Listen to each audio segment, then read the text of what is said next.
திருமறை நேரம் Bible hour presented by the National Bible College. கிறிஸ்துவின் சபையார் உங்களை வாழ்த்துகிறார்கள். Welcome to satellite Bible classes. வாழ்த்துக்கள் திருமறை நேரம் நேயர்களே. ஆண்டவர் இயேசு கிறிஸ்துவின் இனிய நாமத்தில் உங்களை அன்போடு கூட வரவேற்கிறேன். நிச்சயமாக ஒரு வார்த்தை சொல்லும் என்கிற இந்த தொடர் மிகப்பெரிய ஒரு மாற்றத்தை, உங்களுக்குள்ள ஆச்சரியத்தை, வார்த்தைகள் எவ்வளவு முக்கியமானது வாழ்க்கையில் என்பதை நிச்சயமாக உணர்த்தியிருக்கும் நான் நம்புகிறேன். ஒரு சுகமளிக்கும் வார்த்தைகளை நாம் கேட்டுக்கிட்டே வர்றோம். ஆண்டவர் இயேசுவினுடைய வார்த்தை எப்படி ஒரு பெரிய சுகத்தை கொடுக்கிறது என்பதை கேட்டுக்கிட்டே வர்றோம்.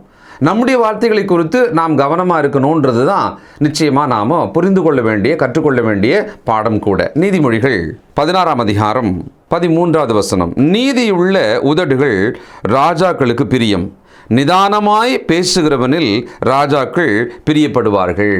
நீதியுள்ள உதடுகள் ராஜாக்களுக்கு பிரியமோ, நிதானமாய் பேசுகிறவர்கள். ஒரு வார்த்தை சுகமாக்கும் வார்த்தையா, சண்டையை உண்டாக்கும் வார்த்தையா? அன்றைய நேரங்களில் இன்றைக்கி இந்த மாதிரி ஊரடங்கிய காலத்தில், வீட்டில் இருக்கும் காலத்தில் பேசி அந்த பேச்சில் இருக்கிற ஒரு வார்த்தை சண்டையையும் குழப்பத்தையும் மன கலக்கத்தையும் மன முறிவையும் ஏற்படுத்துது. ஆறுதலுக்காக உலகத்தில் காத்திருக்கவங்க நிறைய பேர் இருக்காங்க, நம்முடைய வீட்லேயும் இருப்பாங்க. ஒரு வார்த்தை நீதி உள்ள அப்படின்னா எங்கே கிடைக்கும்? அது தேவனுடைய வார்த்தை தான் நீதி உள்ளது. அதிலிருந்து நாம் பேசிக்கொள்வோமானால் அங்கே அது நல்ல பலனை, சமாதானத்தை கொடுக்கும். சரி, இன்றைக்கும் இன்னொரு விஷயத்தை நாம் கற்றுக்கொள்ள போகிறோம். கவனமாக இருங்க, எழுதி கொள்ளுங்க, எங்களோட தொடர்பு கொள்ளுங்க.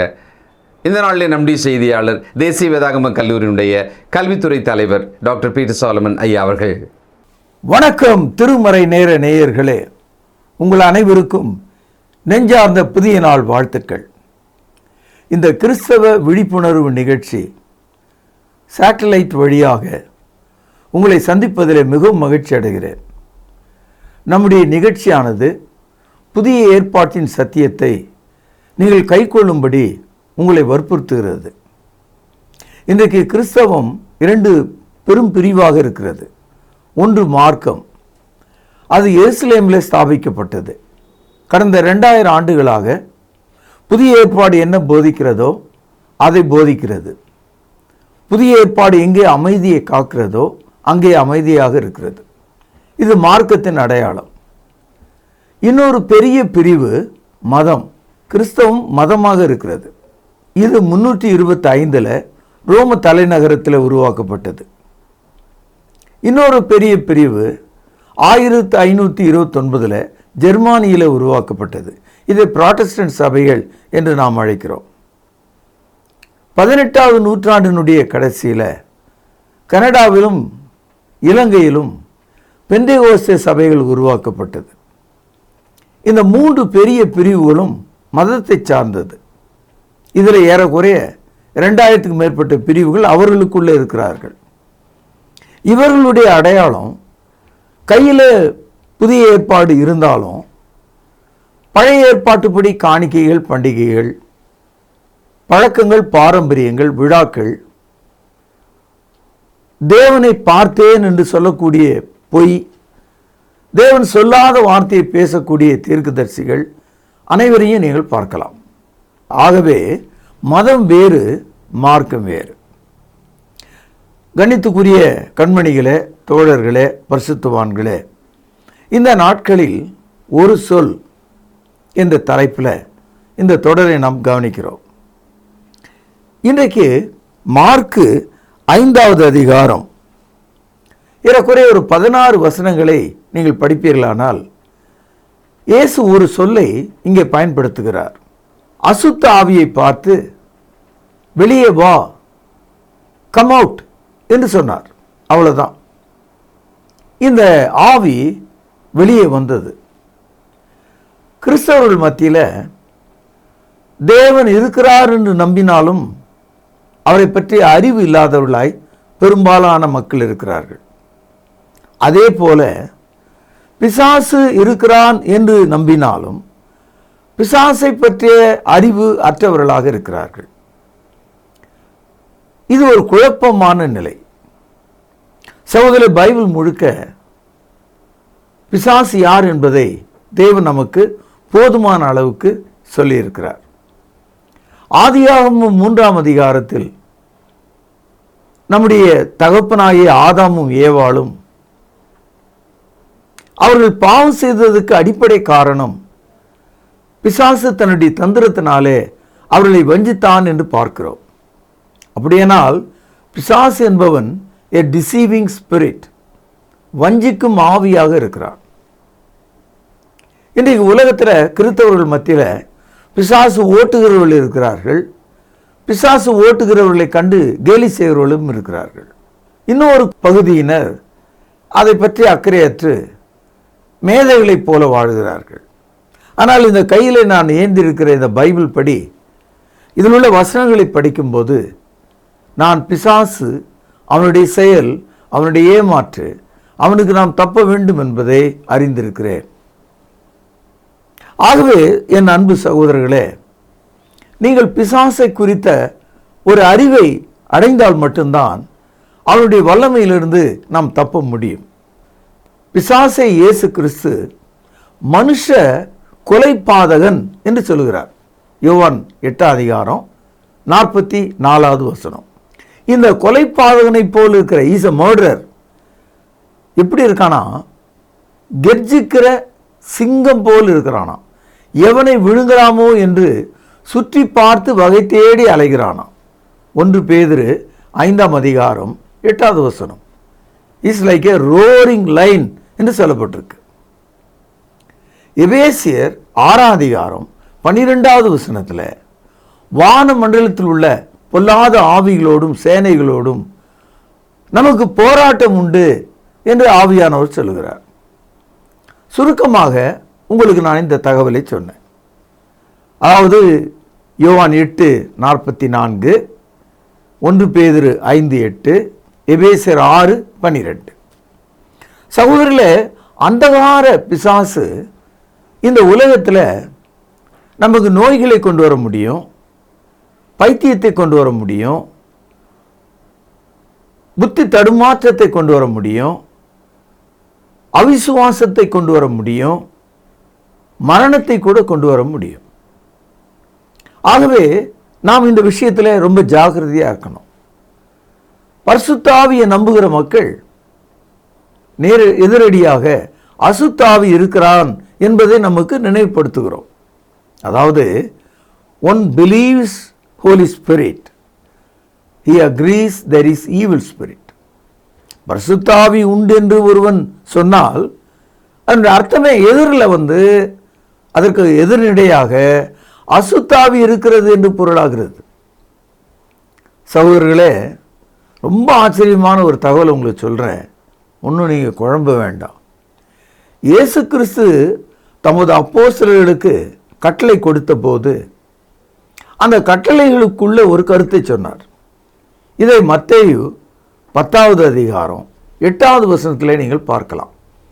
அதில் இயேசு கிறிஸ்து என்ன சொல்றாருன்னா, பிசாசுகளை துரத்துங்கள், cast out the evil spirit. இது புதிய ஏற்பாட்டினுடைய போதனையாக இருக்குது.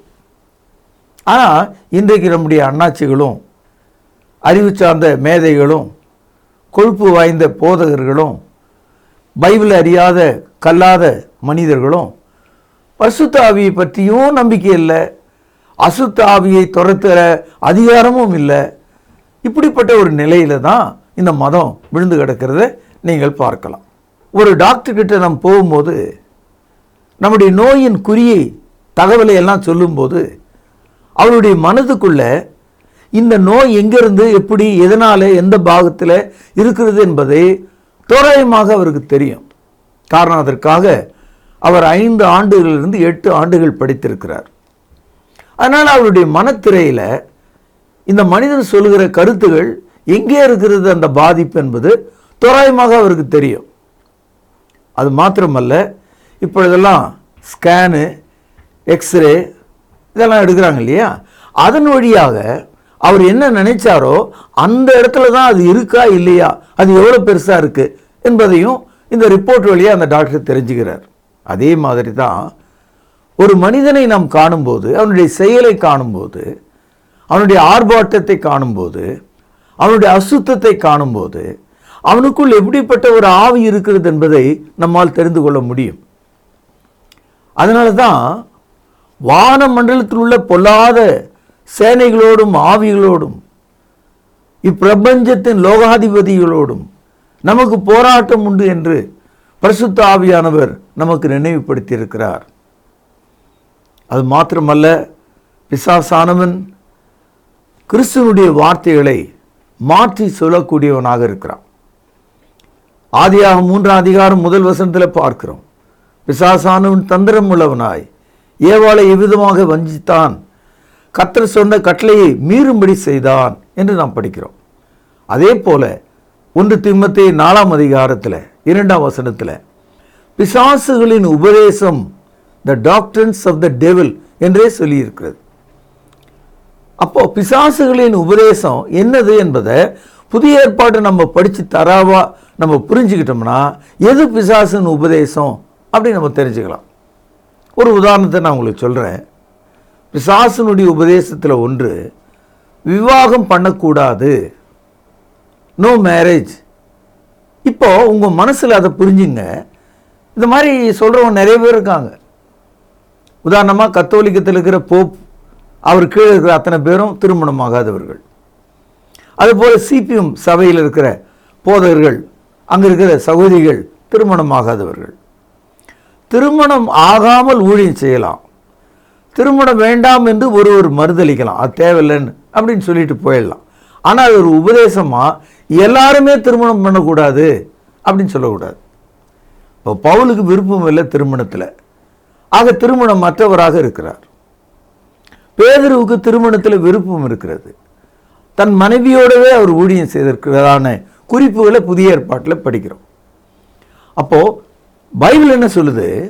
சாத்தானின் உபதேசத்தில் ஒன்று திருமணத்தை மறுப்பது. இப்போ திருமணத்தை மறுத்து விட்டால் மனிதர்கள் மிருகங்களாக மாறிவிடுவார்கள். ஏனென்றால் மிருகத்தில் தாய் தகப்பன் யாருன்னு தெரியாது, அம்மா பிள்ளை எதுன்னு தெரியாது. கன்று தன்னுடைய தாயோடே கூடி அது குட்டி போடும் இல்லையா? ஆக மிருக இனங்களுக்குள்ள, பறவை இனங்களுக்குள்ள, ஊரும் பிராணிகளுக்குள்ள திருமண சட்டம் இல்லை. ஆனால் தேவனுடைய சாயலை உண்டாக்கின மனிதனுக்கு தேவன் திருமணத்தை ஒரு சட்டமாக வைத்திருக்கிறார். இப்போ திருமணமே இல்லைன்னு வைங்க, சமுதாயம் என்ன ஆகும்? இது யார் மனைவி, இது யாருடைய குழந்தைன்னு தெரியாமல் போயிடும். இது யார் கணவர், இது யார் மனைவின்னு அவனுக்கு தெரியாமல் போயிடும். அப்படிப்பட்ட ஒரு உலகத்தில் இருந்தது. சோதோம் குமாரா என்ற பட்டணம் எரிந்து சாம்பலானதற்கு காரணம் அவர்கள் வாழ்க்கையில் இந்த திருமண உறவுக்கு அப்பால ஒரு வாழ்க்கையை அசிங்கமாக அவர்கள் வாழ்ந்தாங்க. ஆகவே தேவன் அவர்களை எரித்து போட்டார் என்று படிக்கிறோம். அந்த காரியத்தை காம விகாரம் என்று வேதவசனம் சொல்லுகிறது. சகோதரர்களே, இப்படிப்பட்ட விகாரத்தை சாத்தான் கொண்டு வரக்கூடியவனாக இருக்கிறான். இதையெல்லாம் மனசில் வச்சுக்கங்க. மார்க் 5ஆவது அதிகாரம் 2வது வசனம், மார்க் 5:2.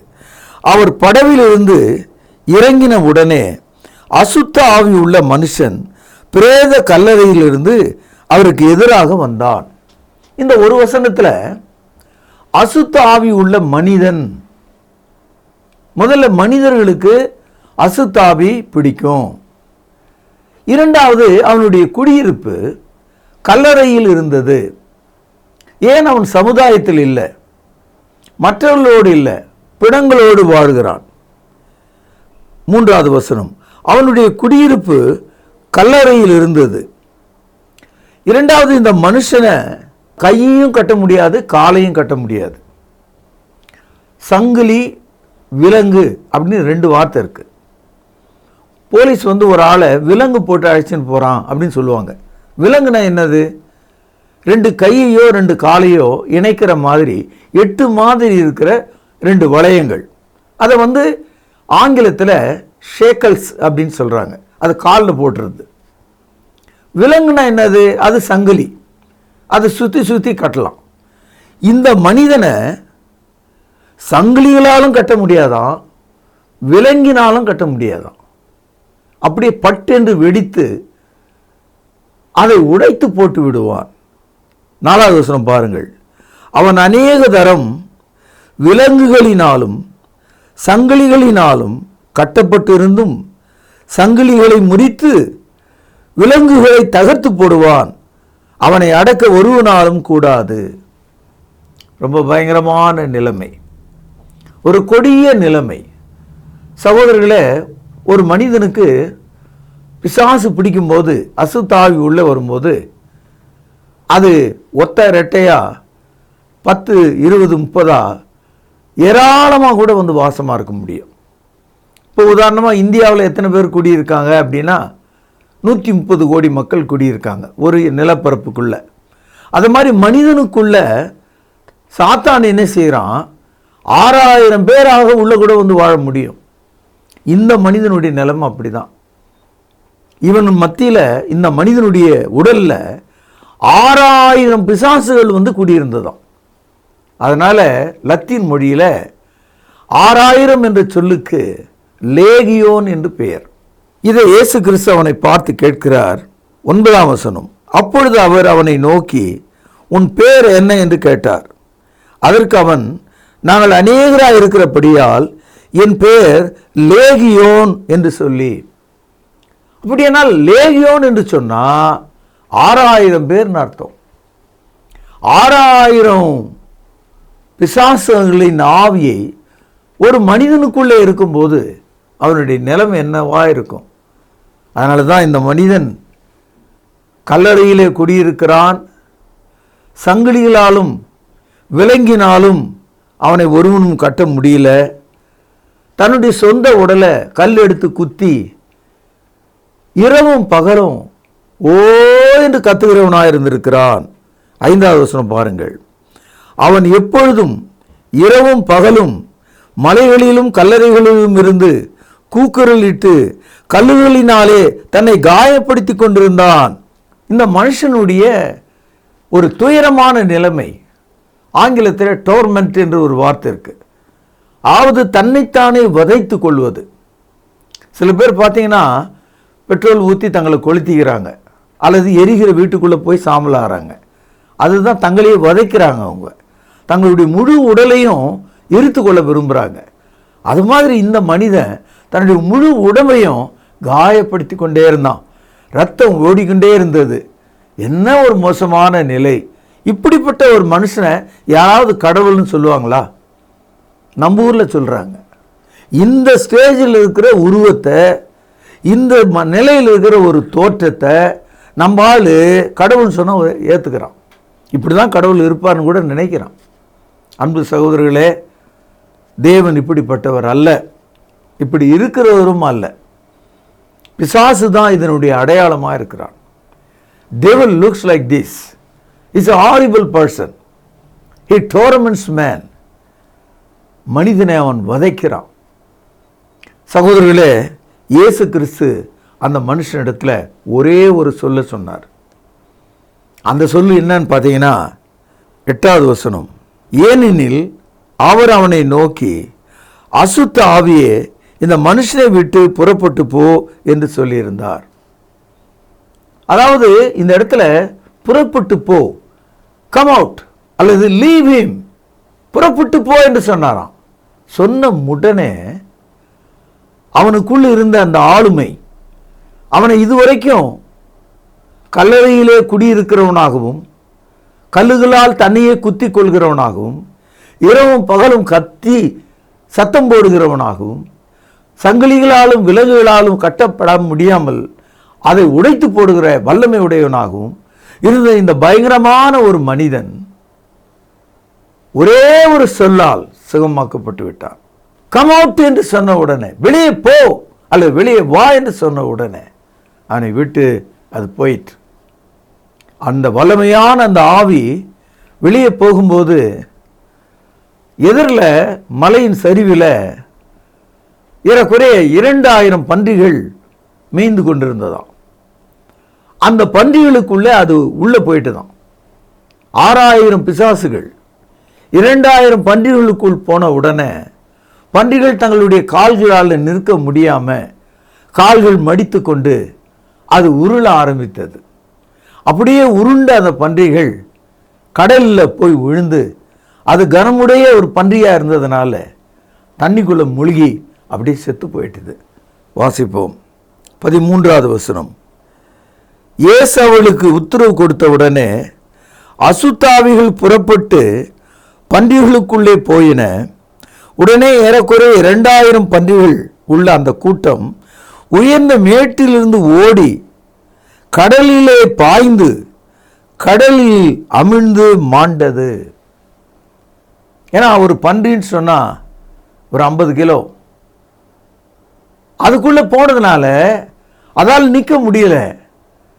அதனுடைய கால்கள் வளைந்து விட்டது. கொழு பன்றி உருள ஆரம்பித்தது கல்லை போல. அது ஒரு சரிவாக இருந்ததுனால அப்படியே ரோல் ஆகி கடலுக்குள் விழுந்த உடனே ஒரு பேப்பர் மாதிரி அது மிதக்காம ஒரு மூட்டை மாதிரி உள்ள போய் தண்ணிக்குள்ள முழுகிட்டது, செத்து போயிட்டது எல்லாம். ஒரே ஒரு வார்த்தை மத்தேயு 10ஆம் அதிகாரம் 8வது வசனத்தில் சொல்லுகிறார், அசுத்தாவியை துரத்துங்கள். இயேசு துரத்தினார். ஒரே ஒரு சொல்லை பயன்படுத்தினார். இதுவரை கேட்ட நீங்கள் அந்த மனிதன் என்ன ஆனான் என்று நீங்கள் யோசிக்கலாம்.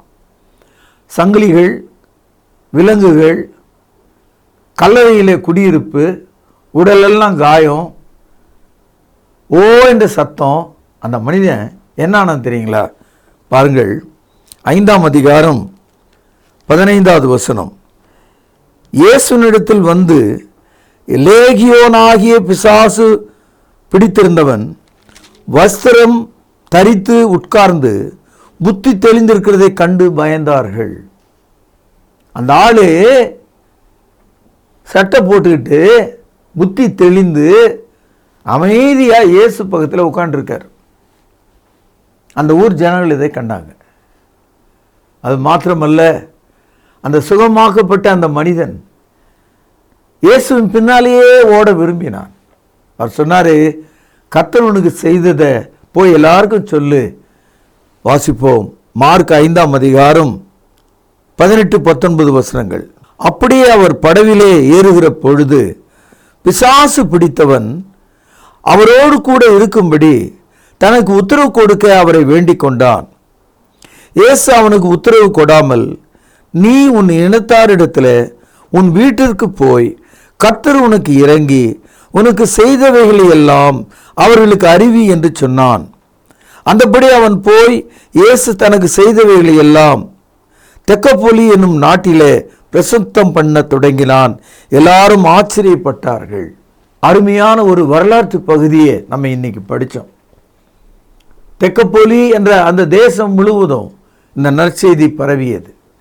இந்த காலையில் உங்கள் ஆத்துமாவில், உங்கள் குடும்பத்தில், உங்கள் ஊரில் இப்படிப்பட்ட பொல்லாத ஆவினால பிடிக்கப்பட்ட மக்கள், கோபம் உள்ள மக்கள், தங்களையே கொலை செய்து கொள்கிற மக்கள், காயப்படுத்திக் கொள்கிற மக்கள், அடங்காத மக்கள் யாவரையும் சுகமாக்கத்தக்கதாக இயேசுவின் நாமத்தை பயன்படுத்துங்கள்.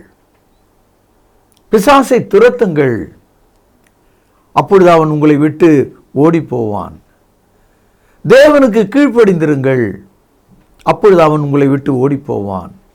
ஆகிய அன்பு சகோதரர்களே, பிசாசின் மேல ஒரு அதிகாரத்தை ஒவ்வொரு கிறிஸ்தவனுக்கும் தேவன் தந்திருக்கிறார். ஆகவே நீங்கள் பிசாசுக்கு இடம் கொடாதிருங்கள் என்று வேதவசனம் சொல்கிறது. இதை கேட்ட நீங்கள் ஆசீர்வதிக்கப்பட்ட மக்கள். பிரார்த்தனை செய்வோம். பரலோகத்திலே வாசமா இருக்கிற அன்பான தகப்பனே, ஒரே ஒரு சொல், வெளியே போ என்று சொன்னாரே, அந்த ஒரு சொல் எங்கள் வாழ்க்கையில் எதெல்லாம் வெளியே போகணுமோ அது போக வேண்டும் என்று செபிக்கிறேன்.